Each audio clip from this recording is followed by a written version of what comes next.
जो उदाहरण है ऐसे ही तो बनते हैं। मुस्कान का केस हो गया, अभी आपने सुना होगा, मेरठ में सबने सुना।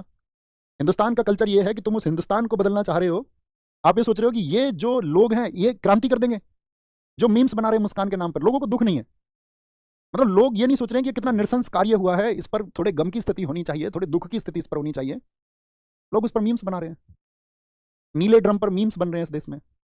आप इनकी बौद्धिक चेतना की बात कर रहे हो कि ये उठ जागेंगे। स्वामी विवेकानंद जी इस वर्ग के लिए बात कर रहे थे कि उठो जागो और जब तक अपने लक्ष्य तक ना पहुंचो तब तक मत रुको। आपको लगता है ये वर्ग जो इस बात पर हंस रहा है, इस बात पर बनी वीडियोस और मीम्स को वो दबा के शेयर कर रहा है, जिस पर इनकी प्रतिक्रिया जो है वो हास्यात्मक है, हंसने की है, कि ये वर्ग कभी क्रांति कर पाएगा? ये घटना जब उसके घर में घटेगी तब वो शायद अकेला भी गमगीन होगा और उस समय बाकी समाज भी हंस रहा होगा, क्योंकि हमने उस स्थिति को हास्यास्पद बना दिया है। हमारी चर्चा में वो इंसिडेंट, वो किस्सा एक हास्य किस्सा बन चुका है। उस पर विचारने तो कोई तैयार नहीं है कि ये कितने दुख की घटना है। जब आपके घर में ये घटित होगी तब क्या होगा? और फिर इतने बड़े विचारक आ जाते हैं कि किसी एक स्त्री के गलत कृत्य से पूरी स्त्री जाति को प्रश्न चिन्ह लगा देते हैं। और वो ये भी नहीं सोचते हमारी माता भी इसी में आती है, हमारी बहनें भी, हमारी भाभी भी इसी में आती हैं। तो आप उस समाज में क्रांति और चेतना की बात कर रहे हैं कि ये जाग उठेगा। आचार्य प्रशांत लगातार बोल रहे हैं कि ये वर्ग जो है जाग उठेगा। मैं ये कहता हूं कोई नहीं जागेगा। मनुष्य सिर्फ और सिर्फ अपने पतन की ओर जाएगा, ये निश्चित है। कोई नहीं जाग सकता, और जागेगा तो वो अपना निजी हित या अपना निजी जीवन संवार पाए, वो बहुत कम लोग होंगे।